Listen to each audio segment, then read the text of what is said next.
Hello everyone, welcome to a new blog. তো 31 জানুয়ারিতে ছিল দিদির বিয়ে, আর আমি জানি আমি ভিডিও দিতে অনেকটাই লেট করে ফেলেছি। তো এটা হচ্ছে দিদির বিয়ের একদম ফার্স্ট ব্লগ। এখানে মেহেন্দি, আইবুড়ো ভাত সবকিছু তোমাদের সাথে শেয়ার করব। আর ক্যাপশন দেখে নিশ্চয়ই বুঝতেই পারছো কিছু একটা ঘটনা সেদিন ঘটেছিল, সেই ঘটনাটাও ডিটেলে তোমাদের সাথে আজকে শেয়ার করব। এর জন্য কিন্তু ভিডিওটা কমপ্লিট দেখতে হবে, স্কিপ করলে চলবে না। এখন হচ্ছে দিদির ফাইনাল আইবুড়ো ভাত।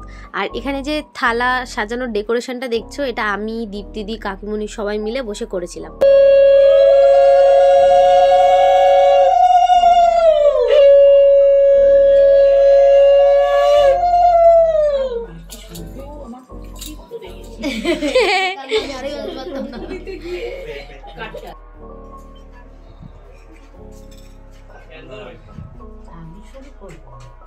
কেউ কাটবা না, কালার কি আছে? কুচো এসে ওনাদের ফটো তুলবি তো?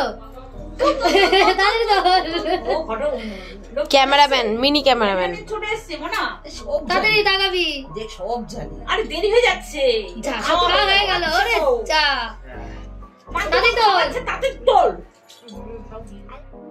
দিদির বিয়ের অনুষ্ঠানটা তো ক্লাবের মাঠে হবে, আর আমাদের বাড়ির সামনে একটুখানি প্যান্ডেল করা হয়েছে। এখানে সবাই বসে কথাবার্তা বলবে, তারপরে খাওয়া দাওয়া এগুলোর জন্য। আর এখানে খাওয়া দাওয়ার পরিবেশনের দায়িত্বে রয়েছে আমার মা, বাবা, ভাই আরো অনেকে। তারপর আস্তে আস্তে আমরাও সবাই খেতে বসে পড়লাম।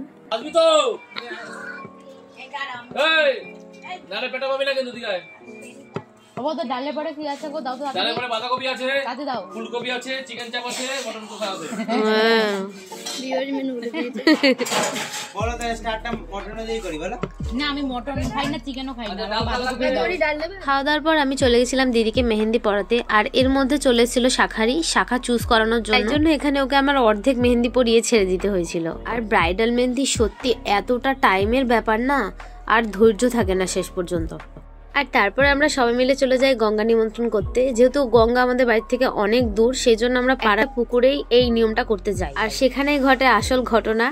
আমি ওই পুকুরে গঙ্গা নিমন্ত্রণের ভিডিও করতে গিয়ে পা স্লিপ করে পুকুরের জলে পড়ে যাই। পুরো একদম জলের মধ্যে পড়ে গেছিলাম, উঠতেই পারছিলাম না, ডুবে যাচ্ছিলাম। সেই মোমেন্টে কাকিমণি আমাকে বাঁচায়, মানে অনেক হাতরে ওঠানোর চেষ্টা করে। আর জলে পড়ে গিয়েও আমার ফোনটা যে জলে পড়েনি, আর আমি যে ফোনটাকে বাঁচাতে পেরেছি, এর থেকে ভালো জিনিস আমার জন্য আর কিছু হয় না। এখন আমি ভাবছিলাম আমি নিজে পরে বাঁচবো, আগে ফোনটাকে বাঁচাই, তাই ফোনটাকে পাড়ের দিকে ছুড়ে দিয়েছিলাম। আর যারা সাঁতার জানো তাদের কাছে এটা নিশ্চয়ই খুব সামান্য আর খুব ফানি ব্যাপার, কিন্তু যারা জানে না তাদের জন্য কিন্তু এটা ভীষণ ভয়ের ব্যাপার। জলে পড়ে গিয়ে আমি ভীষণ ভয় পেয়ে যাচ্ছিলাম, কারণ জলের স্রোত আমাকে পুরো পিছন থেকে টানছিল আর মনে হচ্ছিল আমি ডুবে যাবো। কিন্তু জল থেকে ওঠার পর আমার পুরো ভয় কেটে যায়, আর আমি পুরো হাসতে হাসতে বাড়ি ফিরি। পরে এটা নিয়ে আমাকে সবাই ভীষণ খেপিয়েছে, এমনকি এখনো খেপায়, আর আমারও ভীষণ হাসি পায়। আর সেদিন কিন্তু বিশাল ঠান্ডা ছিল, আর ওই ঠান্ডার মধ্যে আমি জলে পড়ে যাই, তাতে আমার ভীষণ ঠান্ডা লেগে গিয়েছিল। যেই ভিডিওটা করতে করতে আমি জলে পড়েই গিয়েছিলাম, সেটাও অ্যাড করে দিলাম তোমাদের ঘটনাটা বোঝার সুবিধার জন্য।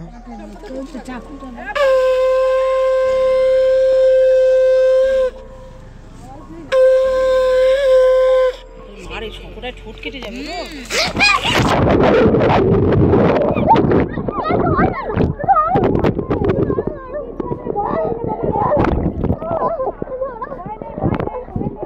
এক পুকুর জলে চুবনি খেয়ে সব মেকআপ উঠে যায়। আমি বাড়ি এসে আবার সাজি, আবার নতুন করে মেকআপ করি, ভালো ড্রেস পরি। আর ততক্ষণে মেহেন্দির অনুষ্ঠানও শুরু হয়ে গেছিল, দিদিকে শাখা পড়াচ্ছিল। এরকম একটা দুর্ঘটনার পর অনেকেই বিষয়টাকে নিয়ে আমাকে ব্যঙ্গ করেছে, আর জানি ব্লগটা দেখার পর তারা আবার ব্যঙ্গ করবে। আবার অনেকে এটাও বলবে যে ভিউজের জন্য ভিডিওটা শেয়ার করেছি। তাদেরকে আমি একটা কথাই বলবো, তোমাদের কাছে এটা খুব ফাজলামের বিষয় হলো, আমার বাবা মার পরিবারের লোকজনের কাছে কিন্তু একদমই সেটা না। আমার যদি সেদিনকে কিছু হয়ে যেত তাহলে পারতে তো এভাবে বলতে। ওই ঘটনার পর আমার আর শক্তি ছিল না যে নাচ গান করবো, মেহেন্দি অনুষ্ঠানে আনন্দ করব।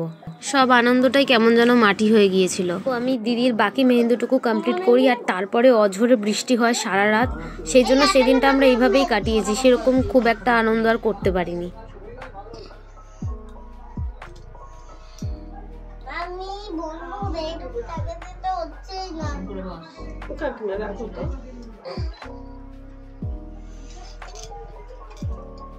একটু তাকান।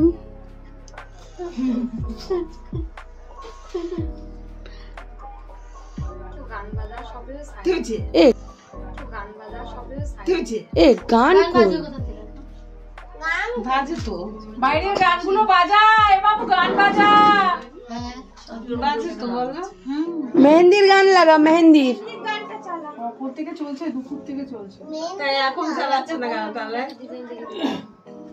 রিসেপশন পর্যন্ত দিদির বিয়ের সবকটা ভ্লগ কিন্তু আমি এরপর শেয়ার করব, সেই জন্য যারা এখনো চ্যানেলটা সাবস্ক্রাইব করোনি তারা অবশ্যই সাবস্ক্রাইব করে দাও।